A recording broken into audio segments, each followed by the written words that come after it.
Klaster ekonomi itu seperti ini, bahwa waktu saya datang ke Aceh Singkil, gitu ya, yang waktu sebagai peneliti di One Team Press, itu terlihat ada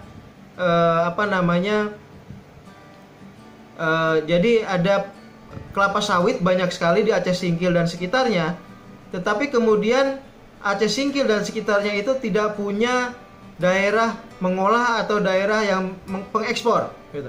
Akhirnya kelapa sawit yang dihasilkan oleh Aceh Singkil dan sekitarnya itu harus dibawa jauh sekali ke Medan, dan itu membuat biaya menjadi semakin besar.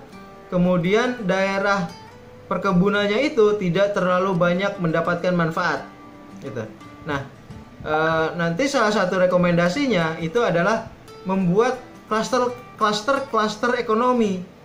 Contoh di Aceh Singkil seharusnya begini, seharusnya daerah yang pedalaman itu kuat dalam perkebunan sawit misalnya begitu, tetapi harus ada daerah pesisir misalnya Aceh Singkilnya itu punya kelebihan, yaitu pelabuhan ekspor kelapa sawit, gitu.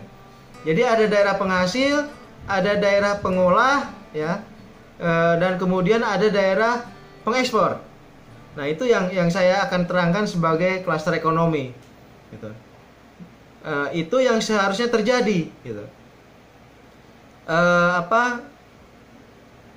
Klaster ekonomi ini kalau sudah terbentuk, maka itu akan mempercepat penguatan daerah.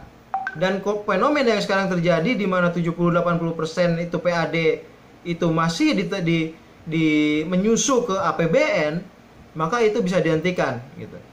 Kuncinya adalah klaster ekonomi, penguatan pada klaster-klaster di daerah penghasil, gitu.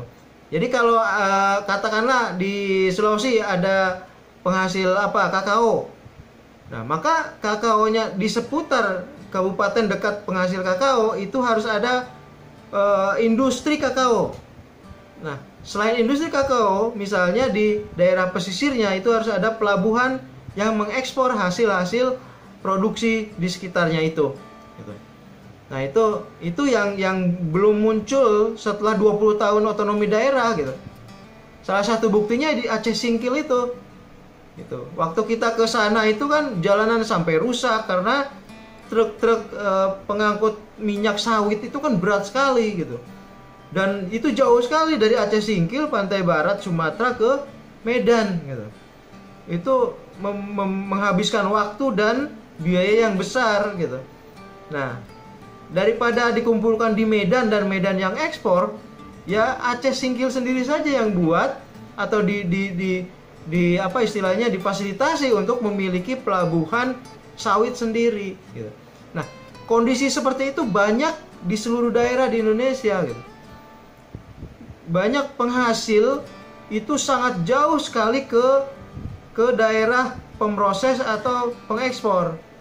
Akibatnya banyak produk-produk pertanian yang di daerah itu sangat murah sekali karena jauh dan infrastrukturnya juga jelek, gitu. Kemudian peningkatan akses pelayanan publik. Ya. Kemudian dari sisi peningkatan sinergi antar daerah, ini terkait dengan klaster-klaster ekonomi tadi.